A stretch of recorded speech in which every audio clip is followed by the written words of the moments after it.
Metal Gear Solid became famous for its massively long cutscenes, and the amazing voice cast and incredible writing carried it through. Oh, and of course the gameplay was great too.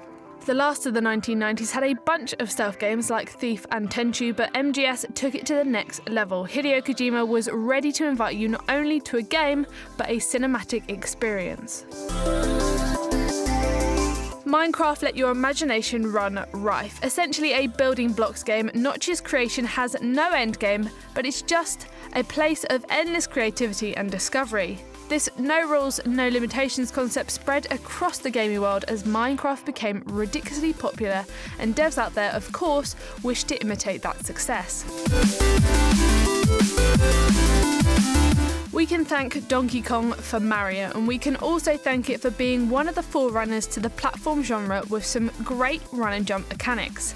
This retro arcade game brings fond memories to a lot of people and influenced a whole bunch of games after it in the 80s and 90s. You've got to wonder what the gaming world would have been like if this game hadn't existed.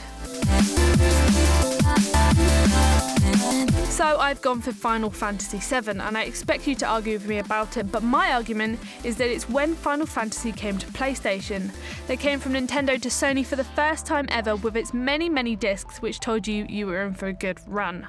It put PlayStation on the map and gave out sales of over 7 million. Now if that isn't a game changer in the late 90s, I don't know what is. It was really number 3 that changed the face of gaming where Grand Theft Auto is concerned. It took what we once knew back in 1997 as a top-down perspective and immersed the player in 3D.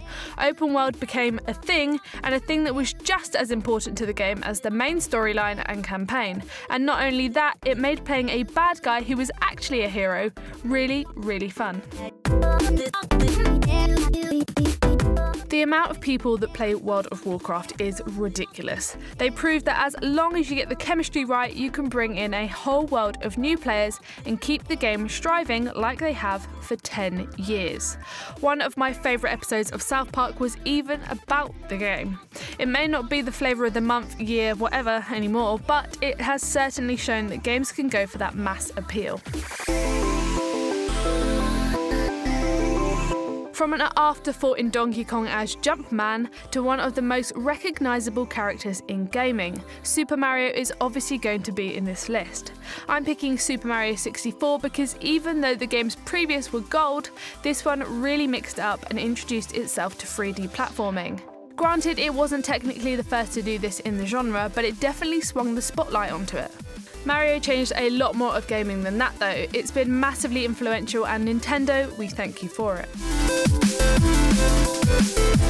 Goldeneye 007. Oh, the memories. No odd job. It changed the way we play first-person shooters and the idea that we needed a PC to play them. You know, if you had this game, you played it with your mates on 4-player split screen and it changed your life. The FPS genre owns a lot to this game. The thing I hear a lot these days is, where's Half-Life 3? Well, there's a reason that it is so frequently repeated, because Half-Life is basically one of the most iconic games ever made. It's unsuspecting with an ordinary intro and put you behind Gordon, so you've already got this immediate connection to your character. It's run by horror, something that other games so readily welcome these days. Gordon taught us you don't have to be a superhero to change the world. Often given the moniker of being the greatest Zelda game ever, Legend of Zelda Ocarina of Time paved the way for 3D adventure games out there in the world with item use and exploration potential. Not only the main quest, but the side quests and mini-games, something you see a lot nowadays. It may not technically have given birth to the 3D adventure game, but it sure has helped shape it into something great.